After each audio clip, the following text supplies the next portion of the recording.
Good morning, everybody. And I was thinking today we do the 7-limb prayer as a part of our prayers. So then, what we talked about yesterday, we can put into practice today. And then the other thing I said before is that, of course, most of you already generate correct motivation before joining Zoom. But if not, then try to correct the motivation and think about infinite sentient beings and human aspects surrounding yourself, undergoing the individual sufferings of the 6 realms. And without developing yourself, without getting realizations, it's very difficult to really help them. So that's our responsibility. And we request the Buddha in front to guide us. And taking that into account, we also lead all the sentient beings in a prayer. And then we recite the prayers. So if you recite a prayer in this way, you have a field of merit, as we talked about yesterday, right? So this field of merit, we keep simple in the beginning. For us, it's just Sakyamuni Buddha. So there's you can look at pictures of a throne supported by snow lines. On top of that, the sun, a moon disk which is supported by a lotus, right? And on top of that is seated Sakyamuni Buddha, full lotus position. Right hand touches the moon disk and is on his right knee. And then the left hand holds a begging bowl. It's filled with nectar, as you can see behind me, the Sakyamuni Buddha. But then if you visualize, don't think he's made out of copper or gold, or he's made out of light. Like 3-dimensional, and then about a body's length away in front of yourself, you visualize that. The size you can play with according to what's comfortable, and later on you can also visualize around that the masters of India, 70 bandits, for example, and the masters of Tibet and other Buddhist traditions, right? So you can imagine that, but you can keep it also simple and think the Buddha represents all teachers, represents all other Buddha forms, and then you keep it simple, in the beginning, it's easier. So take that into account and take the intention into account, and then recite the prayers as a praise to Sakyamuni Buddha and a praise to the qualities Sakyamuni Buddha has. To the founder, down transcend and destroy, the one gone beyond, the full destroy, the complete, perfect, full awakened being, perfect in knowledge and good conduct, the guardian over the world, supreme guide of human beings to be tamed, teacher of gods and human beings, to you the complete, fully awakened one, the down transcend and destroy, the glorious conqueror, the subdue from the Sakya clan, prostrate me, God, skillful refuge. To the founder, down transcend and destroy, the one gone beyond, the full destroyer, the complete, perfect, full awakened being, perfect in knowledge and good conduct, guardian over the world, supreme guide of human beings to be tamed, teacher of gods and human beings, to you the complete, fully awakened one, the down transcend destroyer, the glorious conqueror, the subdue from the Sakya clan, prostrating. To the founder, down transcend destroyer, the one gone beyond, the full destroyer, the complete, perfect, fully awakened being, perfect in knowledge and good conduct, guardian over the world, supreme guide of human beings to be tamed, teacher of gods and human beings, to you the complete, fully awakened one, the down transcend and destroy, glorious conqueror, to subdue from the Sakya clan, prostrating. When I was supreme amongst humans, you were born in this earth, you played out 7 strides, and then said, I'm supreme in this world. To you, wise and I prostrate. With pure bodies, form supremely pure, wisdom ocean like a golden mountain. Fame that blazes in the 3 worlds, reign of the best God, you prostrate. With supreme science, face like a spotless moon, color like gold, you prostrate. Thus real like you, the 3 worlds are not, incomparable wise one, to you prostrate. The saving of a great compassion, the founding of an understanding, the field of merits of God is like a vast ocean. To you, the one gone to dustness, I prostrate. The purity that frees from attachment, the virtue that frees from the lower realms, the one part, sublime pure reality, the dominant pacifies, I prostrate. Those who are liberated and show the path of liberation, the holy field qualified to realizations, or devoted to the moral precepts. To you, sublime community tending virtue, I prostrate. Homage to the Supreme Buddha, homage to the Dhamma Refuge, homage to the Great Sangha. To all 3 I devote homage. To all worthy of respects, bowing their bodies, as many as all realms and all aspects. With supreme faith, I pay homage. Do not commit any non-virtuous actions, perform only perfect virtuous actions. Subdue your mind thoroughly. This is the teaching of the Buddha. The star, a vibration, the flame of a lamp, an illusion, drop or a dew or a bubble. A dream, a flash of lightning, a cloud, seek on distant things and such. To these merits may all sentient beings attain the rank of all seeings, secure from faults, and be delivered from societal ocean, perturbed by the waves, aging, sickness, and death. I prostrate to the Arya triple gem. Thus I heard at one time the Bhagwan was dwelling on the Mars-bound mountain in Rajkir together with a great community of monks and great community of bodhisattvas. At that time, the Bhagwan was absorbed in the concentration of the categories phenomenal profound reflection. Also at that time, the Bodhisattva Mahasatva Arya Avalokitesvara looked upon the very practice of the profound affection of wisdom and beheld those five aggregates also empty in nature. Then, to the power of the Buddha, Venerable Shariputra said to the Bodhisattva Mahasatva Arya Avalokitesvara, how should any son of the lineage train who wishes to practice activities of profound affection of wisdom? He said that, and the Bodhisattva Mahasatva Arya Avalokitesvara said this to the Venerable Shariputra. Shariputra, any son of the lineage or daughter of the lineage who wishes to practice activities of profound affection of wisdom should look upon it like this, correctly and beholding it's also nature and nature. Form is empty, emptiness is form, empty is not than form, and form is also not than emptiness. In the same way, feeling, discrimination, composition of factors, and consciousness are empty. Shariputra likewise are phenomenal emptiness, without characteristics, unproduced, unceased, stateless, without state, not fulfilled. Shariputra, therefore, in emptiness there is no form, no feeling, no discrimination, no position of factors, no consciousness. No eye, no ear, no nose, no tongue, no body, no mind, no visible form, no sound, no odor, no taste, object of touch, no phenomenon. There is no element, up to and including no mind element, and no conscious element. There is no ignorance, extinction of ignorance, and so on, and up to including no aging and death, and no extinction of aging and death. Similarly, there is no suffering, origination, cessation, and part. There is no exalted wisdom, no attainment, and also non-attainment. Shariputra, therefore, because there is no attainment, bodhisattvas rely and dwell on affection and wisdom, the mind without obscuration, without feeling. Having completely passed beyond error, they reach the end point of nirvana.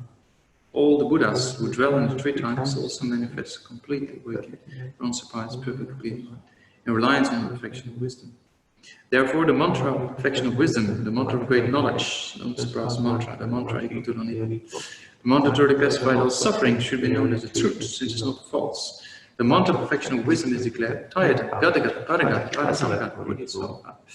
Shariputra, the Bodhisattva Mahasatva, should train in profound perfection of wisdom like that. Then the Bhagwan arose from that concentration, commended to the Bodhisattva Mahasatva Arya Avalokitesvara, saying, well said, son of the lineage, it is like that. It is like that one should practice the profound perfection of wisdom, just as you indicated to me with Tadhyaga's visions.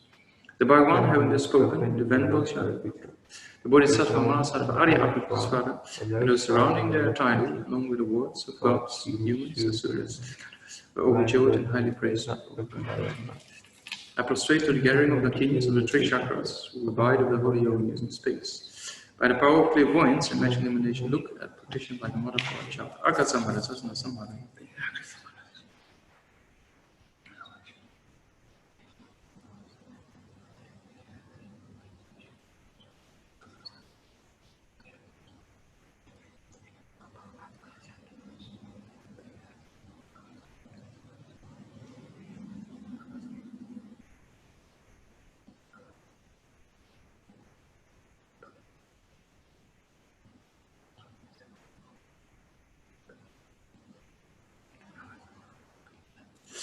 Akasamara, Sasana Samara Yapi, Tayata, Gadagata, Paragata, Parasamgata, Bodhisattva.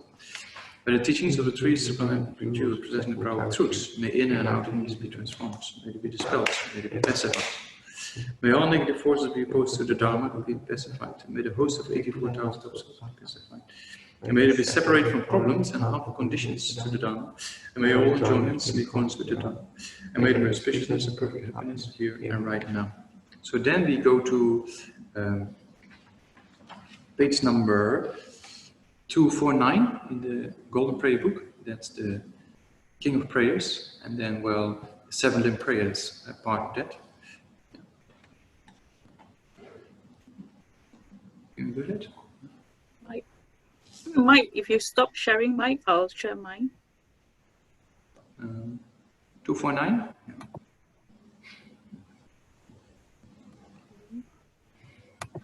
So then the 7 limbs, right? So when you recite the first few verses, refers to, you know, paying homage. So think that although we're sitting, we make countless prostrations. We visualize that we make countless prostrations to all the Buddhas in front. And yeah, they're represented maybe by, in this case, by Sakyamuni Buddha. And then there's a verse related with verses related with making offerings. So think that you make countless offerings. You know, imagine countless offerings. And as well as when you recite the verse related with confessing, then obviously make sure you have this regret, as we talked about, right? And then,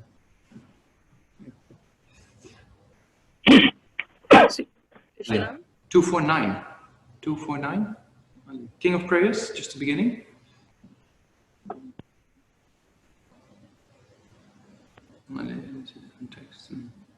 So yeah, and then imagine when you recite the verse of the offering, then you imagine making these countless offerings, and then with the verse of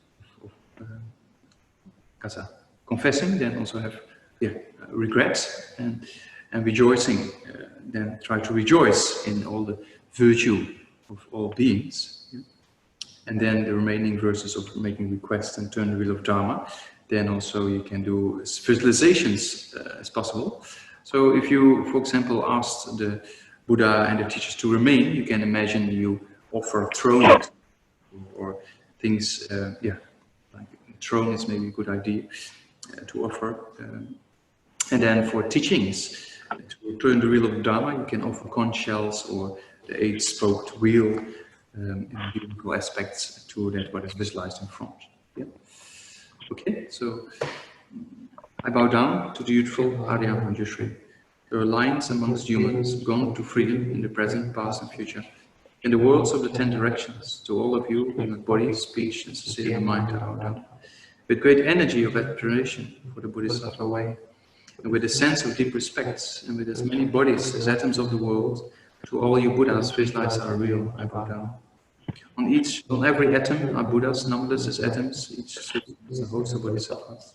And I'm confident in the sphere of all phenomena is entirely filled with Buddhas in this world. With the infinite ocean of praise for you, an ocean of sound and aspect of my voice, I sing the breathtaking excellence of the Buddhas and celebrate all of you gone to bliss.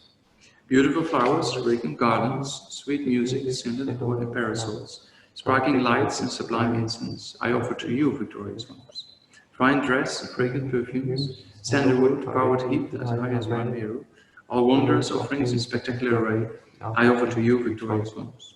With the transcendent offerings, peerless and vast, with profound admiration of all Buddhas, with the strength of conviction of the Bodhisattva way, I offer and bow down to all victorious ones. Every harmful action I've done, with my body, speech and mind, overwhelmed by attachment, anger and confusion, all of thee I openly prepare before you. I lift up my heart and rejoice in the positive potential of all Buddhas and Bodhisattvas in 10 directions, so that I realize it, hearers and still in training and those beyond, and of all ordinary beings. You are the bright lights of the worlds in the 10 directions, and who have attained Buddha's omniscience to the stages of awakening. All of you who are my guides, please turn the supreme wheel of Dharma. With my palms together, I earnestly request you who capitalize Parinirvana. Please stay with us for eons and numbers of eras of the world, for the happiness and well-being of all wonders in samsara. Whatever slight positive potential I've integrated, paying homage, offering, acknowledging my faults, rejoicing and requesting the Buddhas to stay and teach, I now dedicate this to full awakening. Then we go back to page number 173. Is it? 93, sorry. 93. The foundation of open qualities. Yeah. The foundation of open qualities is the kind and perfect Guru. Correctly devoting to him is the root of the path. By clearly seeing this and applying great effort, please bless me to rely upon him with great respect. Understanding that the precious freedom of this rebirth is found only once is greatly meaningful and difficult to find again. Please bless me to generate a mind that only is day and night takes its essence. This life is impermanent as a water bubble. Remember how quickly decades and death comes. After death, the shadow follows the body. the reasons of black and black karma follow. Finding firm and definite conviction in this, please bless me always to be careful, to abandon even the slightest negativities and accomplish all virtuous deeds. Seeking samsaric pleasures is door to all suffering. They are uncertain, cannot be relied upon. Recognize these shortcomings, please bless me to generate a strong wish for the bliss of liberation. Led by these pure thoughts, mindfulness, alertness, and great caution arise. The root of the teachings is keeping approaching which I've asked. Please bless me to accomplish this essential practice. Just as I have fallen into the sea of samsara, so for all modern migratory beings, please bless me to see this train in supreme bodhicitta and bear responsibility of freeing migratory beings. Even if I develop only bodhicitta, but do not practice the 3 types of morality, I will not achieve enlightenment. With my clear recognition of this, please bless me to practice the bodhisattva vows of great energy. Once I've practiced abstraction to one object and correctly analyzed the meaning of reality, please bless me to generate quickly within my mind stream the unified part of karma abiding, especially insight. Having become a pure vessel, a training in a general part, please bless me to enter the holy gateway of fortune points, the supreme Vajra vehicle. At that time, the basis of accomplishing the 2 attainments is keeping pure vows and samadhi. As I am firmly convinced of this, please bless me to do vows and practice like my life. Then, having realized the importance of the 2 stages, the essence of the Vajrayana, by practicing with great energy, never giving up the 4 sessions, please bless me to realize the teaching of the Holy Guru. Like that, may the Gurus who showed the noble path and spiritual friends who practice it by long lives, please bless me to pacify completely all outstanding hindrances. In all my lives, never be separated from perfect Gurus. May I enjoy the magnificent Dharma, complete the quality of stages and paths. May quickly meditate. Sera Je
Yeah.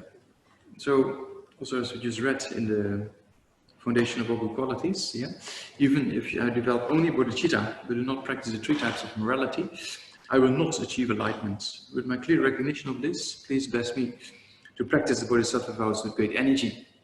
So, that's a kind of a verse talking about the conduct of the bodhisattvas, or the morality of the bodhisattvas. And in order to achieve enlightenment, we need a body-mind as being the main motivation, but it also says without practicing the 3 types of morality, right?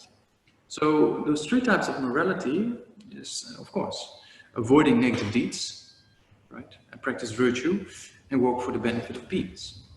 So in order to practice virtue and to prevent non-virtue from coming to fruition or coming into effect, that's why we do these practices, right? What we're discussing, because we need to purify negative karma, and then we have to accumulate merit, and with that together, we trip in the stages of the Lamrim, and then we move in a particular direction. You see that? So it also talks about the need why we have to engage in these kind of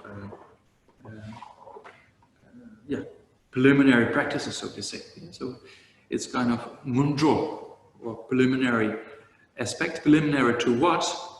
Preliminary to enlightenment in general. And in particular, it's a preliminary also to the Vajrayana practices. Yeah, we have the Sutrayana and the Vajrayana practice, as you know, in Buddhism. And the Lamrim mainly belongs to the Sutrayana, a vehicle, right? And then there's also something like the Vajrayana. So the Sutrayana is a vehicle that is causal organized, meaning you meditate on suffering, and you meditate on a constructive way to generate bodhicitta, right? And then create a cause for enlightenment to be achieved in the future. In the Vajrayana practice, you take the results into the part. Yeah? So in the Vajrayana practices, if the person is completely qualified and prepared, it can be a very quick, sophisticated system. Yeah? In the Sutrayana, it takes, for the quickest bodhisattva, 3 countless eons, and for lesser developed bodhisattvas, some scriptures they refer to 46 countless eons, which is quite a long time, And not only a long time, you shouldn't think, oh, I can't wait that long. It's not I, but if you have really contemplated compassion of sentient beings, and you see them suffering every moment, and you cannot wait for eons, you cannot bear the suffering anymore every day. So then there is a kind of more superior motivation. You have to achieve enlightenment as quick as possible. And then depend upon a very sophisticated method of the Vajrayana, right? And in order to practice Vajrayana, you have to prepare the mind. It's a very sophisticated system. It's kind of, if you in mid-flight, F-16s, you know the ones? The fighter jets, quick ones. So if you're mid-air, you're with another pilot, and in mid-air he says, oh, you take over. Well, you never really flew before, or were in one of those, how do you call this? This kind of training, simulation kind of things. If you've never done it before, then it can be a disaster, right? If you in mid-air take over. So Vajrayana is very similar. If you're not prepared well, then it can create more obstacles than benefits, So it's very important to prepare well for that. And the best preparation is, of course, the Lamrim.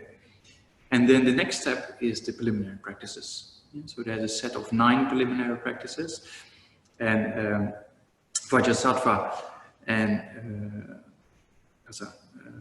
the Buddhas, 35 Buddhas of confession, we discussed yesterday, and the mandala, there are 3 of the 9. Yeah? So there are kind of a set of practices to purify and to accumulate merit. Yeah? So if you purify and accumulate merit, you get rid of a lot of obstacles. Yeah? So that's a very important thing in the Vajrayana practice. Saying that Dzogchen Mahamudra, if you prepare well with the preliminary practices, then the practice goes smooth and without obstacles.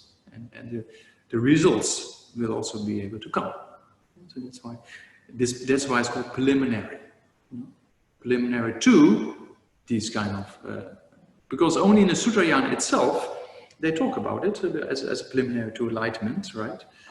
But in tradition of when you take Vajrayana and Sutrayana, both as an complete teaching of the Buddha, then it's kind of eventually, in order to become a Buddha, we have to enter the Vajrayana, right? That's to become an Arhat or liberated, there's no need for this, and to become an Arhat is also much quicker.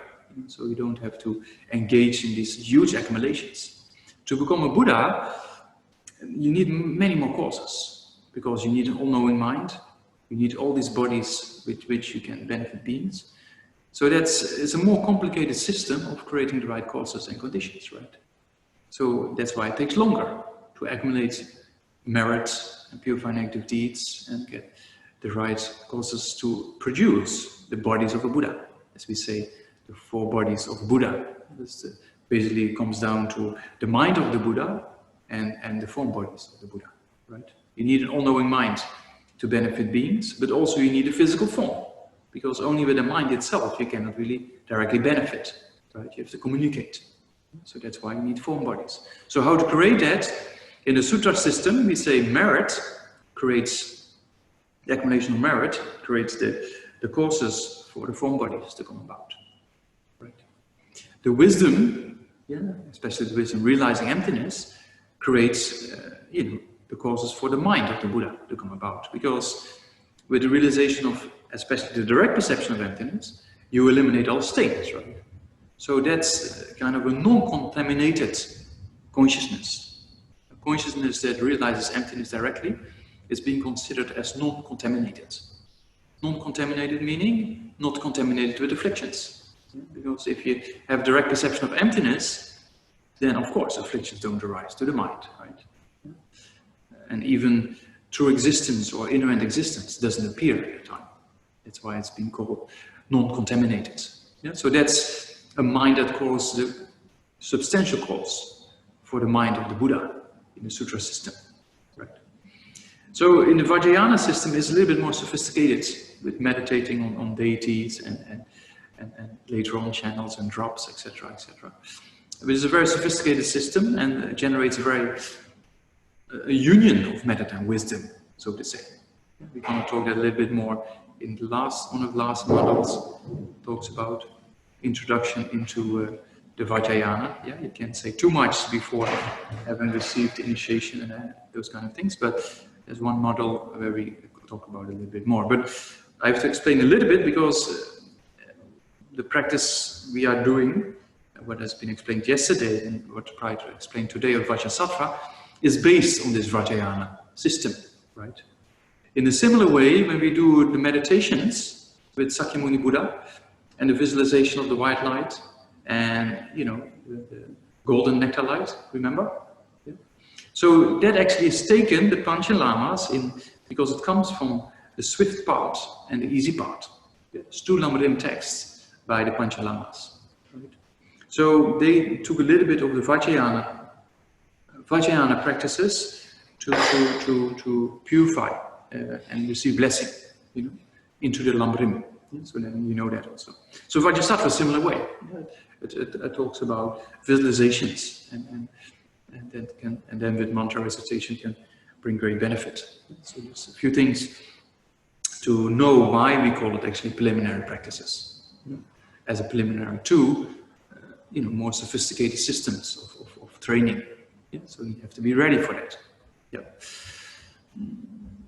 So that next year I was planning to do one weekend about all 9 preliminaries. So then you finished the Discovering Buddhism, and then there might be interest from people from the basic program as well, because it's quite important to do those preliminary practices.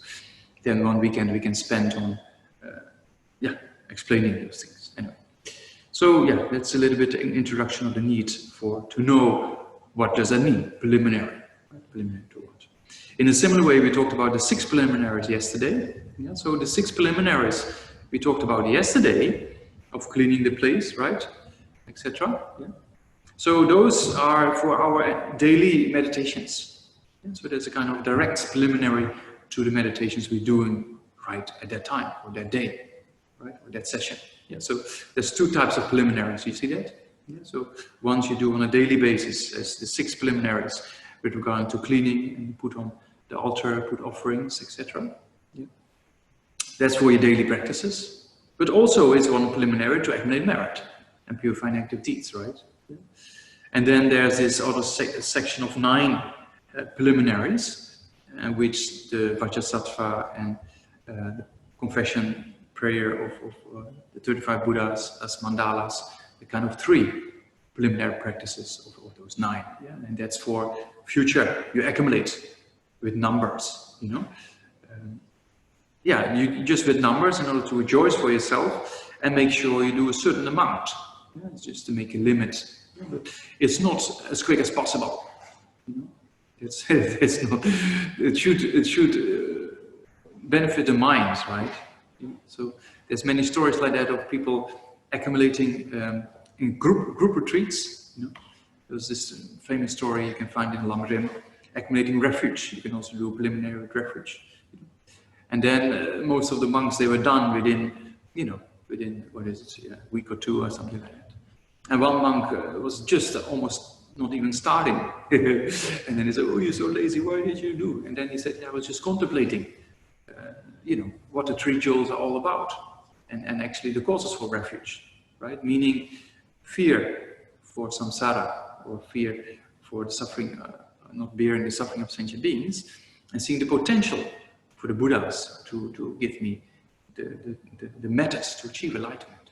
Right? So he was contemplating that, and that's basically the real refuge, right? Not just, you can put, MP3 player, and then same with prostrations, you can just put the recordings and let them run, but yeah, if you don't mentally act in a similar way, then of course the benefit doesn't come, right? Okay. Yeah, so there's a few things to say and to know what are the preliminaries, why do we do them, and the different groups. Yeah? And then you do it with a particular intention, and then of course, when you accumulate, you can rejoice later on, and you have a kind of limit, oh, I've done all these, and then you can go to the next level of practice or things to be done. Yeah. That's, a few, in regard to yesterday's. And when I look at my bullet point thing, then I also have to tell you how to sleep. Wake up, eat and walk. So how to sleep, and then I'm very good in explaining. So, one of my favorite activities, next to eating, of course. Yeah. So sleeping, I think I explained it before. Of course, sleep is, the consciousness of sleep is a kind of changeable mental factor. We have various mental factors that are virtuous, like love and kindness, compassion, right? Mental factors that are non-virtuous, like anger. And there's also mental factors that are changeable, right? Or they change that particular consciousness. Yeah, so sleep is one of them. And regret is another one. So if you regret about good things you've done, then that becomes negative, right? If you regret about negative things you've done, that becomes positive. So with sleep is also a changeable mental factor, meaning that if you fall asleep with irritation or I'm gonna tell this person off tomorrow or something like that, then the whole sleep actually becomes this kind of aversion aspect, so that the whole sleep, and you notice when you fall asleep with a peaceful mind, a positive mind, when you wake up in the morning, it's fresh. When you go to bed, and you're down and you're upset with a person, then you wake up in the morning, your mind is still a bit down and heavy. There's a relationship between the continuity of our mind. Yeah? So that's a very important point to go to sleep. There's, for example, falling asleep with doing tonglen. It's very, very beneficial, or contemplating emptiness, bodhicitta. Then His Holiness says, even in his dreams, His Holiness sometimes thinks he's either teaching emptiness or meditating on emptiness. So it's quite inspiring. Yeah. So try to fall asleep with the contemplation on the Lama Rinpoche, for example, or emptiness. So then waking up, you have to see how much hours of sleep you need, and then don't sleep too much and don't sleep too less. The middle way, right? Like the string of a guitar. If it's too tight, then the sound is not proper. If it's too light, then the sound is also not really the best sound you want to accomplish. So it's true. If you need some sleep, you need sleep. Lama Zopa Rinpoche goes without, but we cannot do that for a long time. I tried a few times, but it's very difficult. So that means that, we don't have the merit. I mean, I don't. I don't know about you, but So then you have to sleep. Like one of the meditators I mentioned a few times, TENZIN, for example, got all the realizations many realizations of Sutra as well as Vajrayana. His Holiness sent him later on to the US to do some research with scientists, right? So he got quite something accomplished. But he always was he made sure he slept enough and relaxed.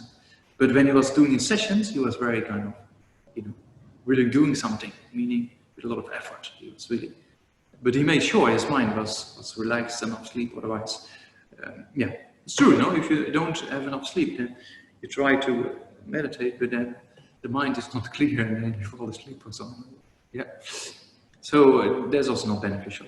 So make sure you, but go to sleep with a good motivation and then becomes virtuous, right? Yeah. And then there's a way to sleep physically. You know, put your right hand here, and then you lay down on your right side, and your left hand you put on your left thigh, right? Yeah. So you sleep like that. So when you see the Buddha in declining posture just before, before going to into paranirvana, same thing. Here in Jamyang we have one in the garden, right, and we have one here on the wall. So that's also the same posture. You know?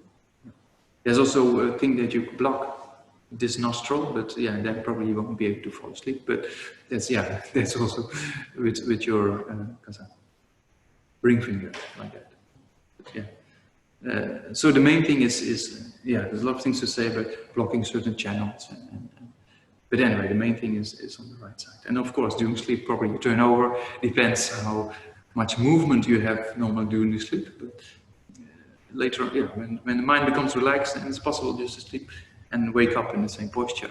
So then the mind is more relaxed and then the body is more relaxed. So that's the way to sleep. And then when you wake up in the morning, then think, straight away when you wake up, His Holiness always says, he makes this prayer to the Buddha. You moved out of compassion, you eliminate wrong views. You teacher of the sublime Dharma to go down Buddha, I pay homage. His Holiness says he always cites that verse, when that verse by Nagarjuna, right? Praising the Buddha's teaching on dependent origination. Yeah. So that's one thing you can think, when you wake up, praise or pay respect, or a mental attitude of today I'm going to work for the benefit of beings. Right? Yeah, the motivation counts when you put on your clothing or dress or whatsoever, and also when you tie your things on, you can think like that. I'm going to today walk for the benefit of beings. So it means that every habituation puts imprints in the mind, right? So it's, and then when you walk, when you stand up out of your bed, or I don't know if you get up out of your bed, and you think, I leave the sleep of ignorance behind, of samsara. So you can, everything in daily life, you can actually use as a practice. As we saw yesterday, vacuuming your room or washing your clothes, it's just a mental attitude, right? Okay. Sleep, eat. How to eat? Yeah, so, eating with correct intention. There's also offering prayers you can do, right? And if you, some who are Buddhist, for Buddhists, they also offer, indicated yesterday, offer the food, right? As one of the advice after having taken refuge. Yeah, so that's just the easy way to accumulate merit. If you, whatever food or drink you take, you can do that in a few split seconds, right?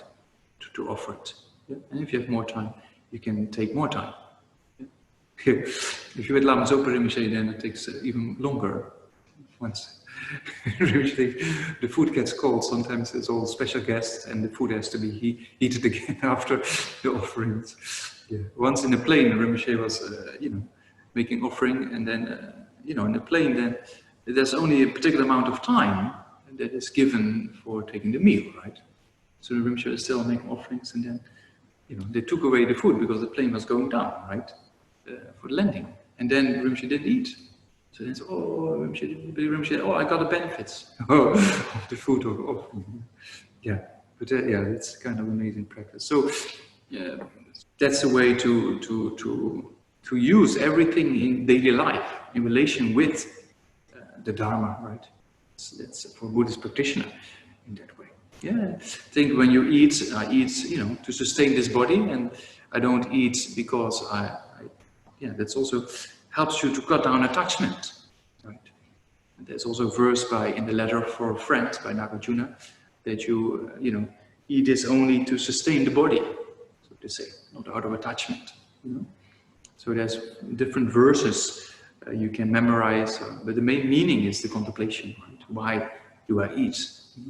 Not just to get, because it's tasty or something, but for the benefit of sustaining And why do we need the sustaining the body, this precision rebirth, in order to develop, right? Why do we have to develop? In order to benefit sentient beings. So that's different ways of,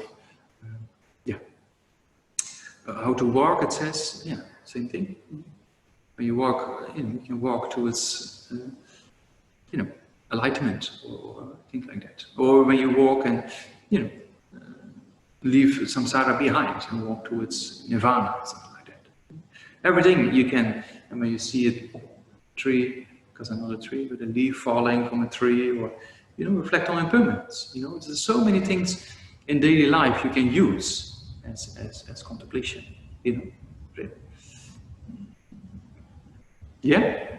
So that's how to sleep, wake, eat, and walk. So another point I have to explain is the Four Immeasurables. So that's a kind of, in many prayers it comes up. And it's a kind of, a way to generate loving kindness, compassion, for example, and equanimity and joy. And so on. So there's four verses, sometimes 4 lines, sometimes 4 verses. So there's different ways in the meditation aspect. Then first the verse of equanimity has been recited. Right? We know in order to generate bodhicitta, when there's no equanimity to all sentient beings, we might exclude people, right? All sentient beings except this one, So that has to be eliminated with the meditation on equanimity. So in the Four Immeasurables, from the point of view of contemplation, then that is then the first one. Sometimes the sequence is different, those 4, depending if it's meant for contemplation or a real contemplation, meaning sitting down and contemplating, going to the next point. Or when it's just in recitation to generate the positive potentials for to generate in the future, right? Or a combination of the 2. So the first one, or the first immeasurable, is the immeasurable equanimity. That sentient beings may be free of hatred and attachment, right? Because of hatred and attachment, we make a distinction between friend and enemy.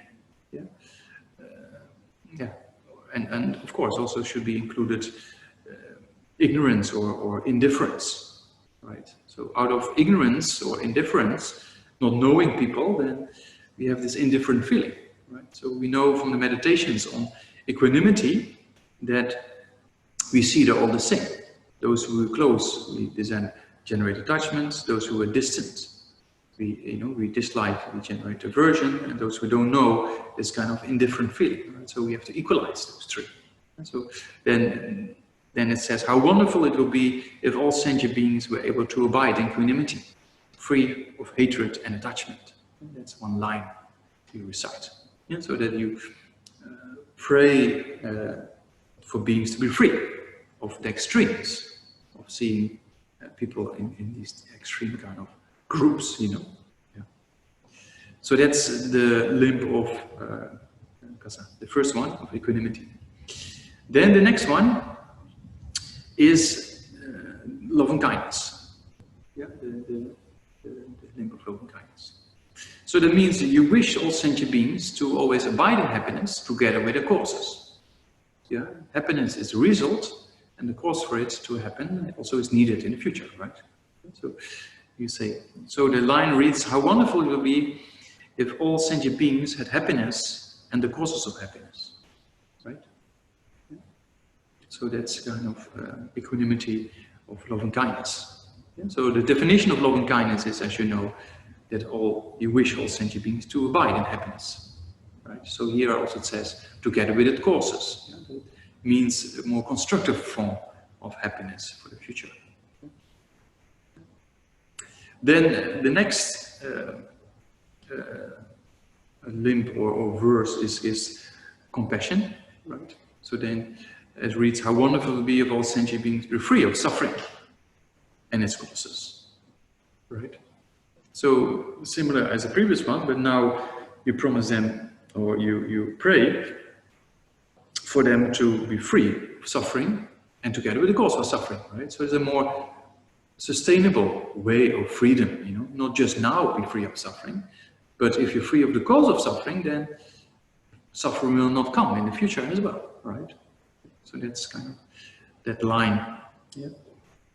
That's number 3, right? Then immeasurable number 4 talks about, you know, not just happiness in this life, but happiness of future lifetimes and especially liberation. Yeah. Okay. Yeah.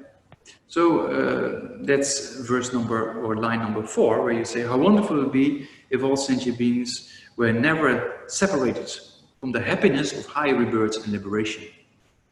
So you pray for sentient beings to have this kind of, we say, irreversible happiness of liberation.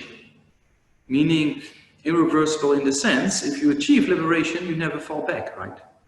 If you achieve liberation, nirvana, there's no suffering anymore, full stop.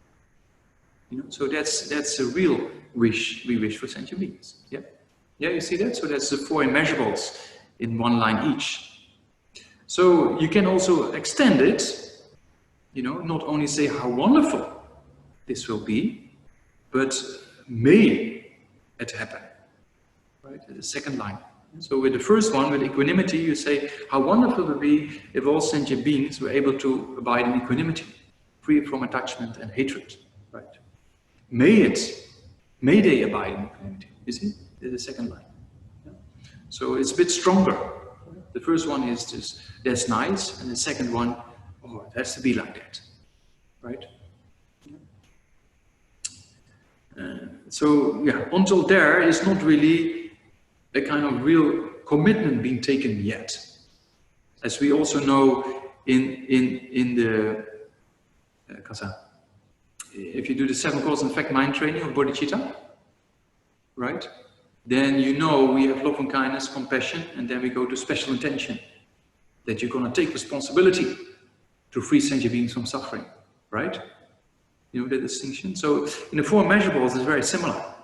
Yeah, we say, may they abide in equanimity, that's line number 2. And number 3 is, may I cause them to abide in equanimity. May I myself cause them to abide in equanimity. You see that? So that's kind of the special intention, attitude of taking responsibility. Okay. So that's line number 3. The first line is how wonderful. The second line is may they, right? And then the third line is I will cause them to abide in equanimity, right? And then the 4th line is referring to asking for blessings and inspirations and help to do that. So then we say, there's a line, please Guru Deity, grant me blessings to be able to do this, right? So, or please Buddha, you know, grant me blessing to be able to do this, right? So when we do our Lamrim analytical meditation, before we start, we request the Buddha for blessings and inspiration, right? With a white light and the golden nectar light. So here, similar, we say, please, you know, Buddha or Guru Deity, it says here, grant me blessings to be able to do this. You know? So then we open for the blessings, and then the blessings come, and then we can contemplate that point. Yeah, you see that? So there's 4 lines to each of the 4 immeasurables. Right? So we have the immeasurable of equanimity, we have the immeasurable of love and kindness, the immeasurable of compassion, and the immeasurable of joy, it's been called, meaning the joy of liberation. Yeah, number 4. Yeah, you see that? There's 4 immeasurables, and each of those 4 can have 1 line each, like how wonderful it would be, you know, if all sentient beings were abiding in equanimity. How wonderful it would be if all sentient beings had happiness in the cause of happiness. How wonderful it would be if all sentient beings were free of suffering in the cause of suffering. And how wonderful it would be if all sentient beings were never separated from the happiness of higher rebirth and liberation. You see that? Yeah? That's 1 line, but you can also have 3 lines. How wonderful it would be if all sentient beings abide in equanimity, free from hatred and attachment. May they abide in equanimity. I will cause myself to abide in equanimity.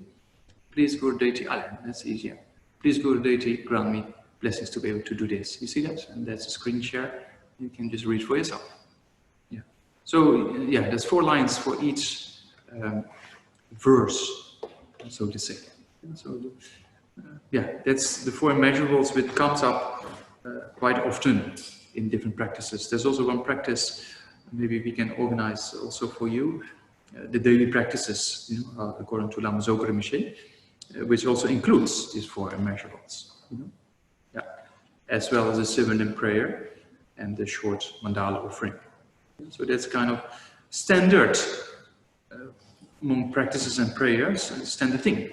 Yeah, you generate a kind of correct motivation, right?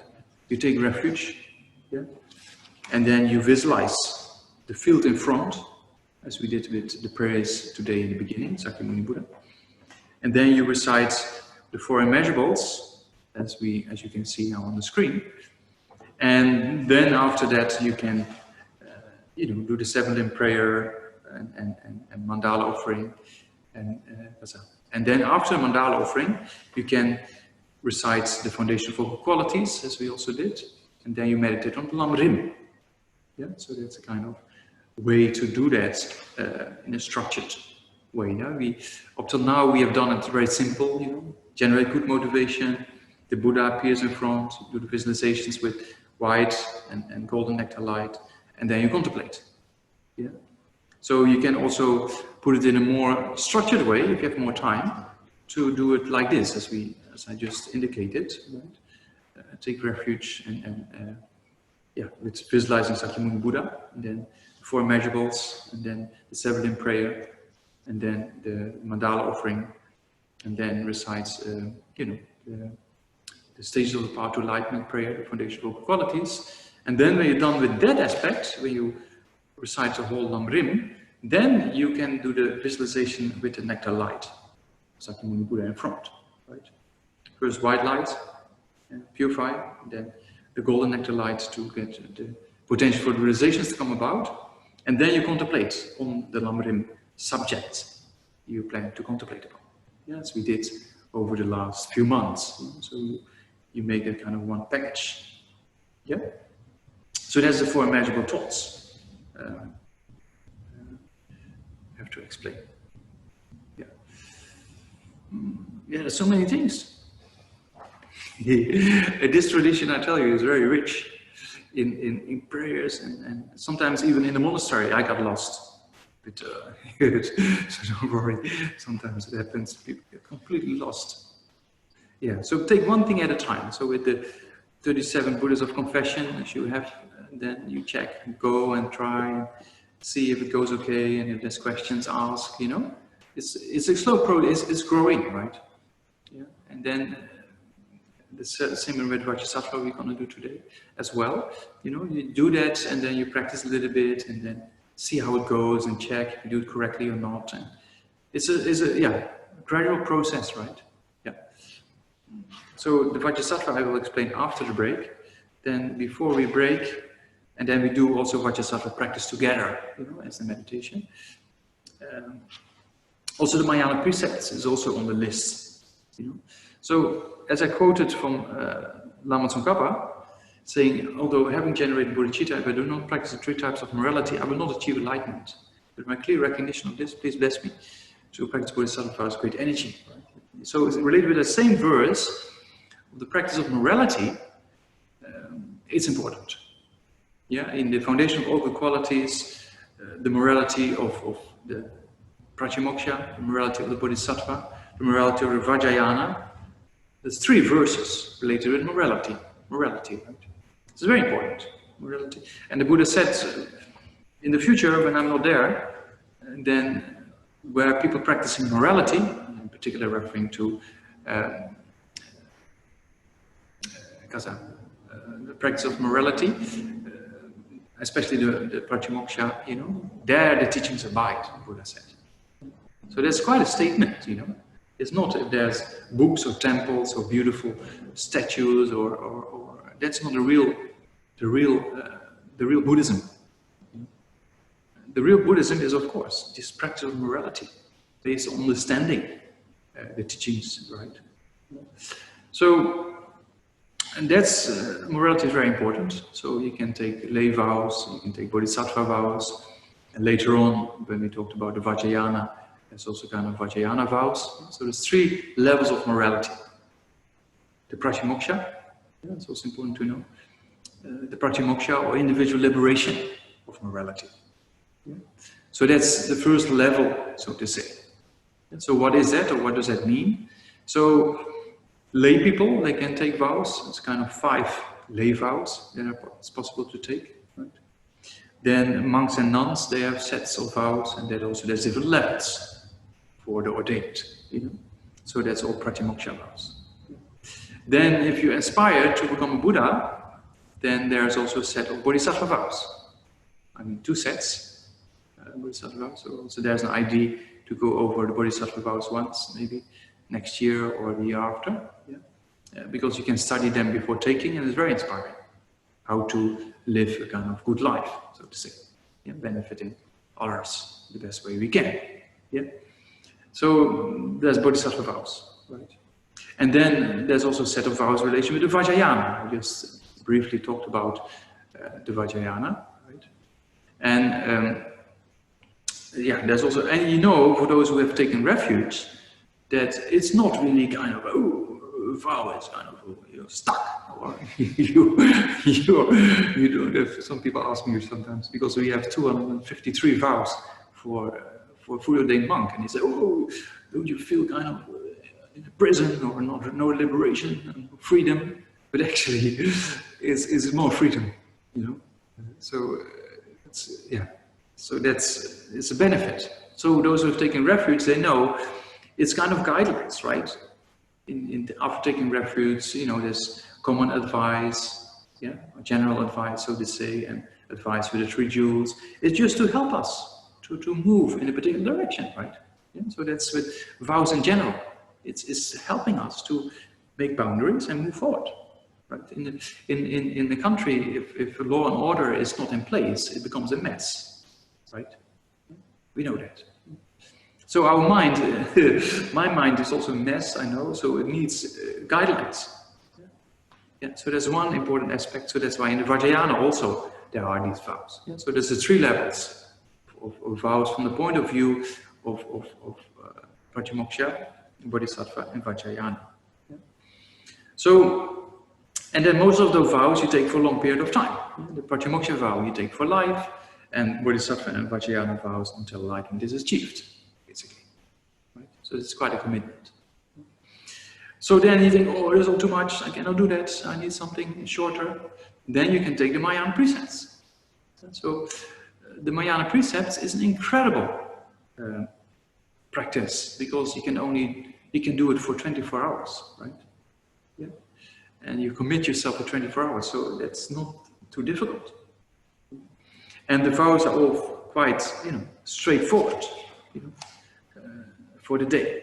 So it's incredible, and a simple practice. It's very easy to do, especially when you, by yourself in kind of retreat day or whatsoever. Then it's a very simple practice, and it's incredible benefits, because you practice morality, and that's what the Buddha said, that's the real doctrine. Right? It's the real, from the point of view of the realizations of the teachings of the Buddha, then like the pratimoksha vow belong to that category. The realizations of morality. It's very difficult for us to have realizations, or to uphold realizations of emptiness and bodhicitta, right? But you can uphold the realizations of the Dharma if you live in the vows, you see? That's another important aspect the Buddha said. Those who live in the vows, they upholding the teachings, right?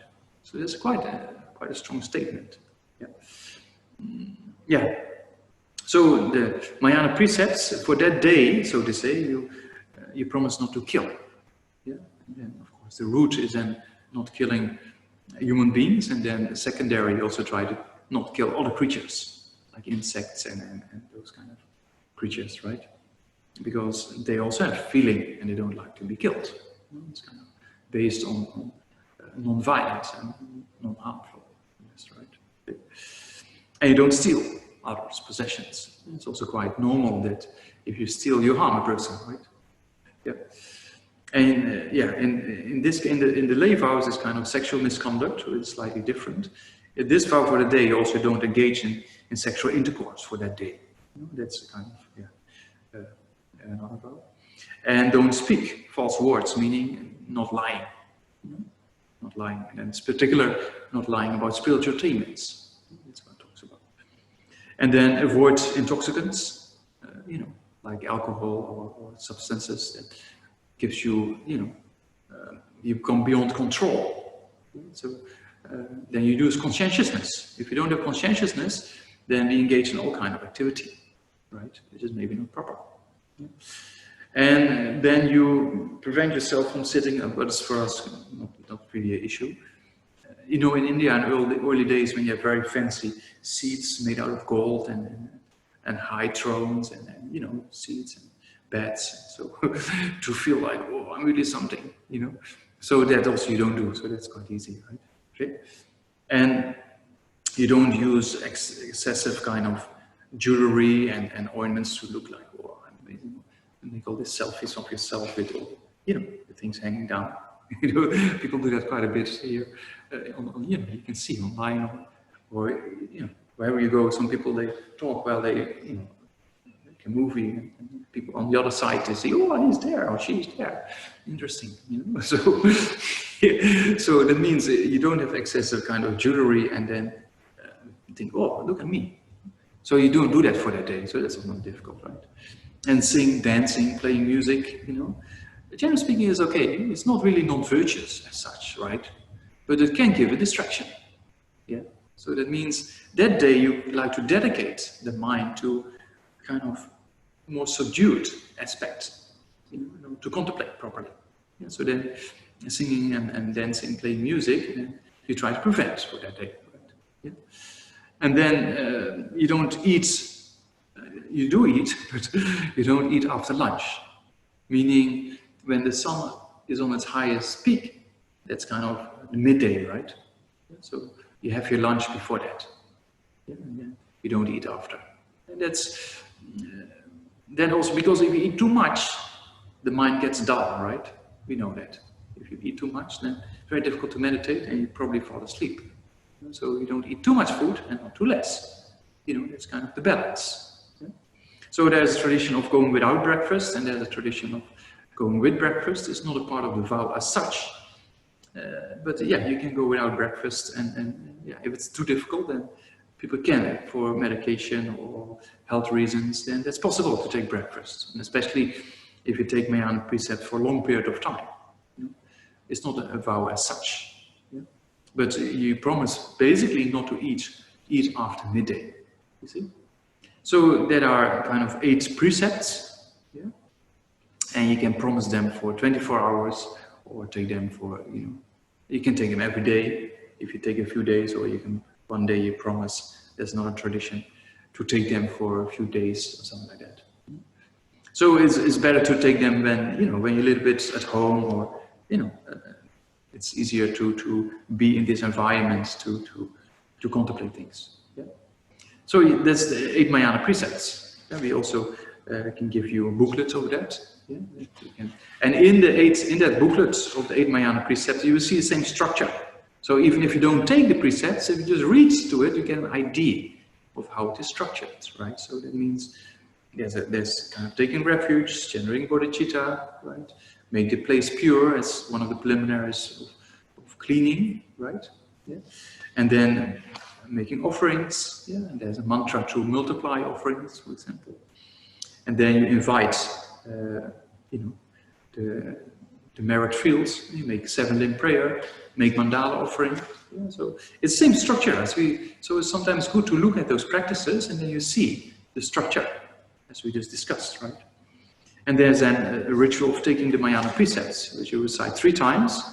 And then at the last repetition, you think you generate. You don't only think, you have 100% convinced you generated the Mayana Precepts. And then there's a few verses in the end. There's one very precious mantra to keep morality pure. And then you recite also the list of the vows and you dedicate. It's a very simple practice. Yeah? So the Mayana Precepts you can take in front of an altar or an image of the Buddha. That's possible, generally speaking. But it's also advised, you know, also to take it from a preceptor initially, you know, to get the lineage of the Mayana Precepts. So you can request a teacher, and then one day they can be organized to do that, you know, to take actually the tradition or the transmission of the precepts. You take it first from a preceptor, and then you can take again and again, you know, by yourself, because you have the lineage, right? So that's one way to do it. And if you don't feel comfortable with it, you can just take it from an altar, right? And that's also possible. There's great benefits to take it from a preceptor to get this kind of lineage, so to say, of, you know, yeah, as we talk about sometimes about transmissions and lineages, is very important. Yeah, because a lineage carries, it's not only very authentic, but it carries the blessings, you know, all the way from the Buddha, in certain cases, right, up to the present, you know, to our present teacher, you know. So that means there's in an unbroken form, from generation to generation. So that carries an incredible kind of profound system of not only blessing of the Buddha, but of all the masters in between, right? So when you receive a transmission, same thing.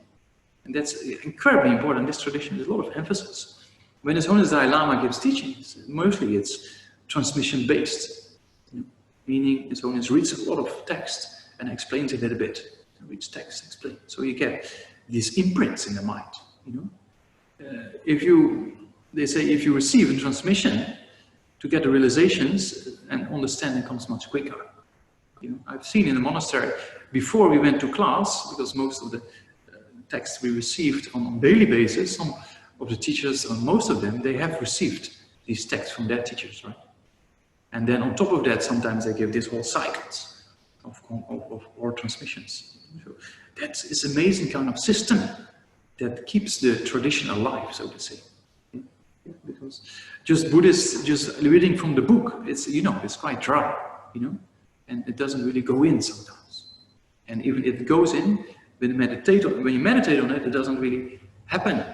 You know? So that's why these kind of oral aspects are very important. You know, at the time of the Buddha, there was nothing written down. Everything was in oral transmission, you know, from generation to generation. Then, during the Buddhist councils, then they decided to write things down because there's a danger of losing things, because couldn't memorize. Like we cannot I cannot memorize very much, but Ananda, for example, the time of Buddha, he just memorized straight away, and the Buddha taught. He could just recite the same thing. So for us, it's a bit difficult, right? If I ask you, please recite what I said yesterday, can you do that? Word by word? Yeah.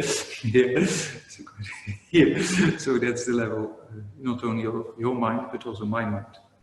So, yeah. And so that means that in these kind of degenerated times, we need to depend on scripture. But then in relation to that, still we have these oral transmissions. Right? So that's important to know that. Yeah. So that's, the 8 Mayan Precepts. There's incredible benefits because it's kind of the real teachings put into practice, morality. So it says, if you practice at the time morality of this Buddha Sakyamuni, then of course, future lifetimes you will have a connection, because you're very serious and you're very committed. It's true, right? The more we committed with something, the more we get engaged. And then, if we committed well, then the future lifetime again and again and again. And that's imprints.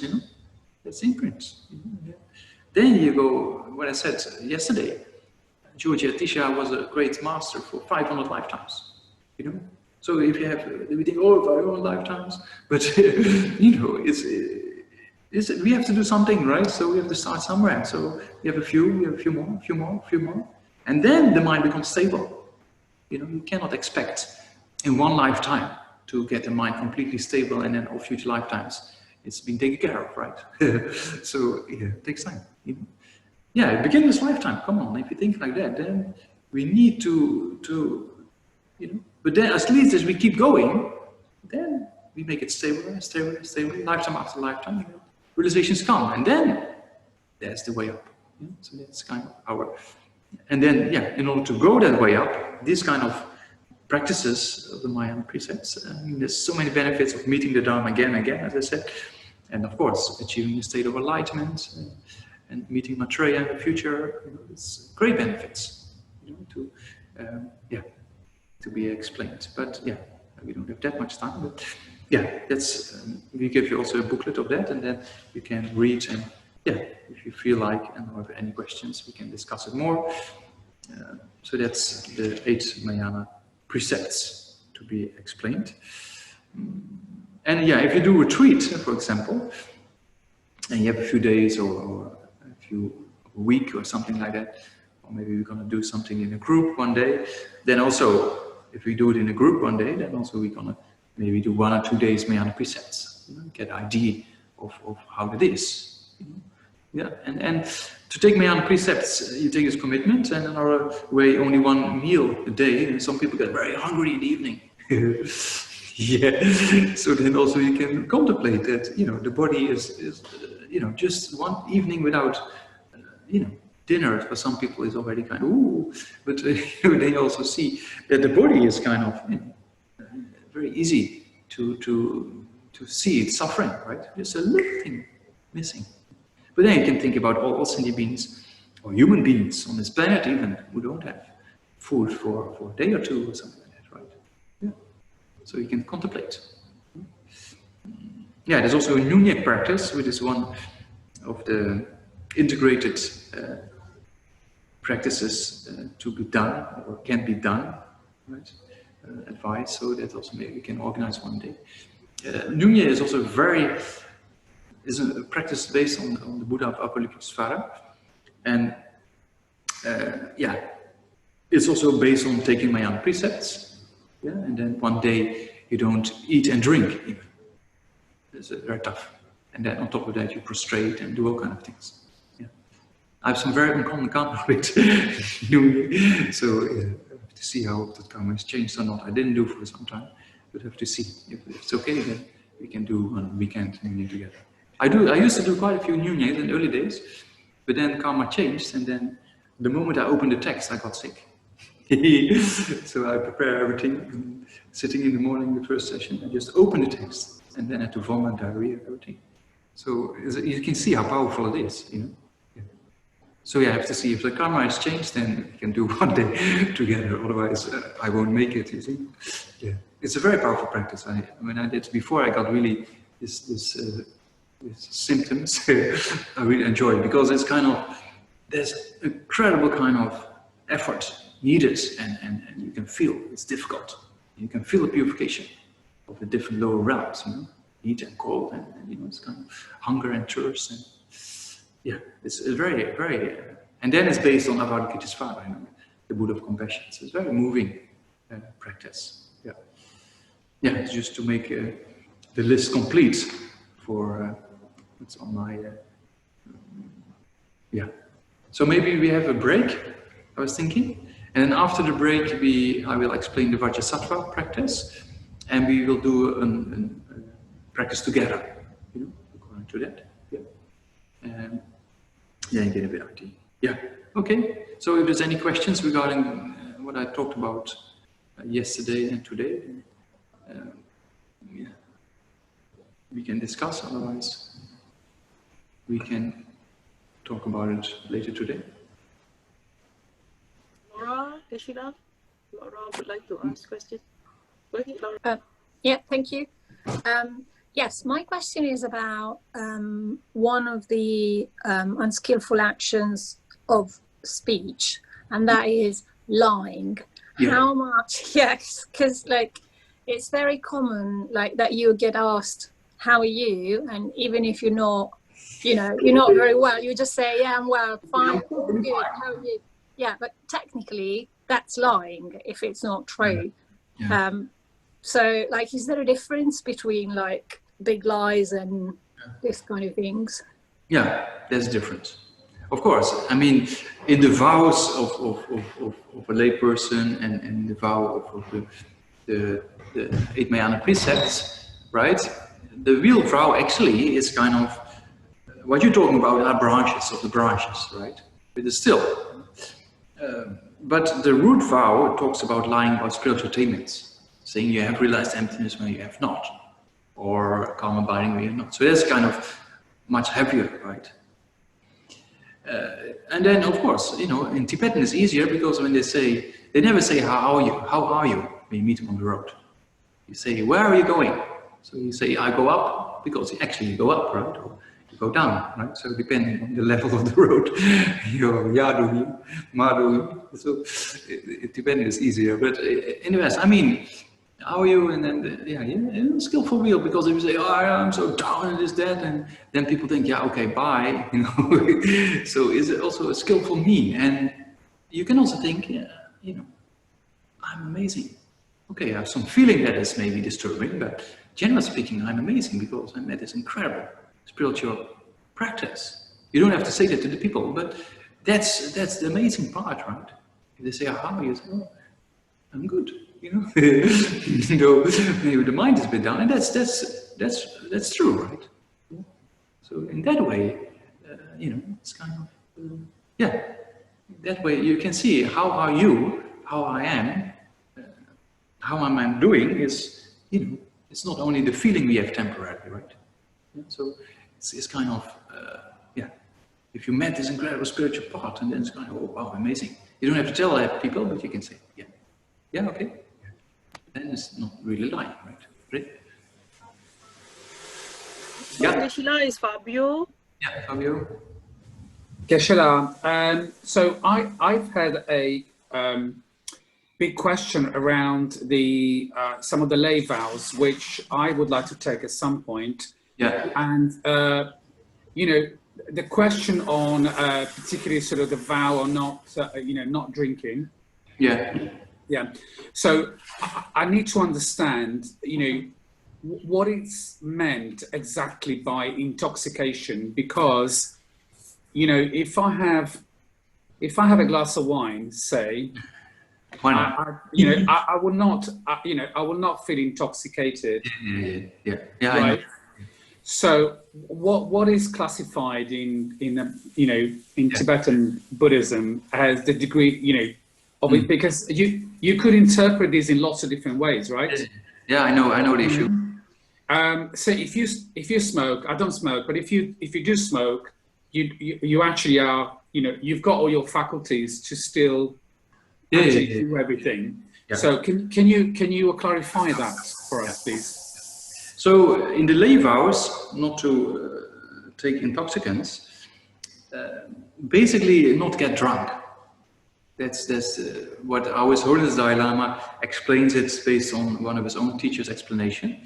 So that comes from a story when Jamyang Rinpoche, the previous, this teacher of his Holiness, when he gave the lay vows in public, right? So then this Holiness said, the Lingam Rinpoche gave lay vows, and then there was one person who said, you know, sorry, I said in Tibetan they do like this, and they feel a little bit ashamed, you know, like this. So he said, sorry, I cannot really give up drinking, you know. And then Lingam Rinpoche said, okay, as long as you don't get drunk, right? So that's how His Holiness gives the interpretation. So for the lay vow, His Holiness gives that exemption, right? But the only danger, we have to be careful, if you take one class and you want to take two, and then three, you have to see your own mindset, right? And that's in the Vinaya scriptures, it talks about that. Because of the attachment, you can drink more than you actually plan to, right? And then becomes a problem. Because if you lose your conscientiousness when you get drunk, you know, right? And emotions takes over, and you say things you normally don't say, or you do things you normally don't do, right? So that has to be prevented. Yeah. So that's why His Holiness concludes mostly, one glass is okay as long as you don't get drunk, you know. Or little, it only says not one glass, but depending on the size of the glass. But, I remember in the Oktoberfest in Germany, you know, they have this kind of ladies who are quite strong, and they have this kind of glasses of 1 liter of beer or something like that. So, yeah. So I don't. The Oktoberfest. Yeah, we don't say glass, but. Okay, so that makes sense. So I mean, obviously, it's whether or not it leads to a form of attachment of one leading to the next. and then I want more, etc. Right? It's just in the Vinayas. In the Vinaya, it says, for example, not killing, right, falls in the branch of morality, meaning it's harmful to others, right? Yeah. Then drinking intoxicants falls into the category of conscientiousness, or the branch of conscientiousness, meaning drinking is not negative by nature, right? But it can cause negative actions, verbal or physical, by losing conscientiousness when you take too much. Yeah, so that has to be prevented. Yeah, yeah. So I was reading that actually. So keeping the vow of not intoxicating yourself actually protects the other 4 vows of not killing, stealing, and sexual misconduct. Because if you drink to excess, you're likely to then do those actions as well. Yeah, there's a very interesting story in the Vinaya about those things. But yeah. Okay, thank you. Yeah. Okay. Yeah. One more question. Mayana? Yeah. Okay, hi. My question is about whether you can adapt the precepts slightly. In my case, I have a medical condition and I need to take medicines through the days with food, and I'm sure this comes up a lot. Yeah. Is it just that I would skip that precept altogether, or is there just a way to tone it down? Yeah. If it's really out of our medical reasons, then the Buddha gives exceptions, right, to those who are sick. Same for monks and nuns. We, generally speaking, don't eat after lunch, right? But if there's medical reasons or weakness of the body or whatsoever, then there's an exception to the rule. So with the Mayan Precepts, the same thing applies, because it is based on the 8 vows of a lay person taking for the day, for the Pratyimoksha. But then when you take the vow, make sure you take this intention and understand that, of course, you should keep this vow, but because of medical reasons, you cannot. Yeah? So to have the discriminating factor in your mind clear, then you can still take, right?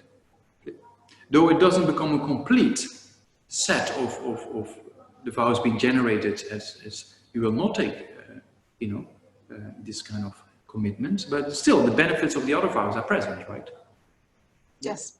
Yeah, and if you have this discriminating factor, that vow actually I cannot really keep because of my medication, yeah, then it's kind of, good attitude, right? Because also with lay vows, you can choose to take 1, 2, 3, 4, or 5. It's also kind of way how they normally explain it. Well, the whole ritual has just been recited. But then it's Holiness or wherever it's precept, they say, okay, in your mind, you make sure you take 1, 2, 3, or 5, right? Yeah, so here we can apply the same kind of, reasoning. Yeah? Thank you. Yeah. Laura again, or? Yeah, sorry, the last one. Oh. Okay, whose go is it? Laura? Oh yeah, okay, cool. So in terms of eating meat, are we, would it be good not to eat meat, because that somewhat sort of clashes with the not killing vow? Yeah, so there's a tradition. Would you mention that? Because there's also a tradition in the Mayan Precepts not to eat meat, and also not to take black substances like eggs and raw onions, and garlic, Also because it has a kind of purification aspect coming from the Kriya Tantra. Yeah, so that's it's not a part of the vows as such, but it's a kind of advice. Yeah? So that's in relation with Mayan Precepts. Then to be vegetarian in general, it's good. The Buddha also many scriptures talks about it, especially in the Mayana scriptures.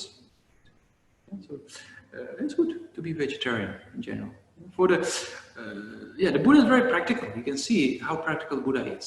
It's best to be vegetarian, but like for monks and nuns, when they go out begging or when they're invited somewhere and somebody prepares a meal and there's some non-veg there, right? So a monk or nun cannot refuse food in that way, like, oh, I don't like this and I need this, and, So in that regards, the Buddha is very skillful, because this monk or nun might upset the person who prepared the meal because they don't know about vegetarianism or Buddhism that well.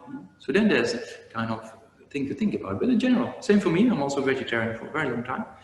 But I eat sometimes when my brother invites me, he's not interested in all in these things, and they prepare a meal. I'm not going to say, I'm vegetarian, you have to prepare vegetarian food for me. Kind of, you see? Because then also you can cause some difficulty for them, or yeah, it's skillful means, right? Yeah, you see that? So that's how to go about. Yeah. Yeah? All right? Yeah, Okay. this one, Geshe-la, is from Faye. All right. On the other screen? Yeah, Faye. Oh yeah, okay. Hi. Yeah, just a quick question. I saw one of the precepts is to not sit on large and high seats and beds. Yeah. Could you just explain briefly what that's about? Yeah, so it's meaning if you have fancy things to sit on, you can feel quite something. I mean, these days it's not that much more the case as at a time in India, right? But still, people have fancy things or to fancy cars or to show off, right? Or to feel pride, kind of thing, So in a similar way, if you have a very expensive kind of thing to sit on that other people think, oh wow, you're something, and you think yourself, you're really something, then it causes the mind afflictions of pride and other afflictions can come up, right? So to prevent that from happening, that's basically the reason. Yeah. Okay. Yeah. All right. Yeah. Yeah, it's just, with jewelry and all these things, it's just to cut attachments to the body, as well as prevent afflictions from coming up, right? These destructive emotions like pride or jealousy or, yeah, you see that? Okay. And the one that says like not engage in sexual activity, is it basically like what if you want to raise a family? So yeah, no, that's only for the day. So for the it's because it's true, sexual desires in one way, it takes the mind to a particular direction, right? You think about it again and again and again. So just for that day, you try to be more focused, right? You see that? That's kind of the reason why it's there. For the vow of the layperson, it doesn't say sexual activity, but sexual misconduct, right? So not to have sexual intercourse with somebody else's partner without consent, right? So that causes a problem, generally speaking, in society as well. Yeah. okay. Yeah, you see that? Yeah. Yeah. Yeah. So there's different levels. Yeah. Thank you. Okay. All right. Yeah. So then, time for a break. We break up till might as well just up till 12. Is that okay? Or people? Yeah. Or 20 minutes. I don't know what people normally need. In Gyume, we only had 5 minutes breaks in between a few hour pujas, not just 1.5 hour. Yeah, okay, then we start 5 to 12. Yeah, 11. Yeah, 20 minutes. Yeah, okay, enjoy your break. And tea, coffee. Yeah, so quickly dedicate before the break for bodhicitta and emptiness.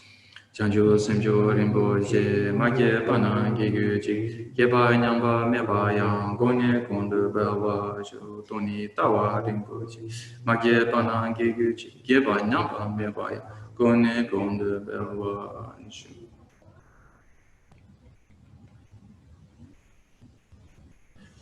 All right, enjoy a break, relax. You cannot go for a walk, but maybe in your room you can walk a bit. Okay, see you soon.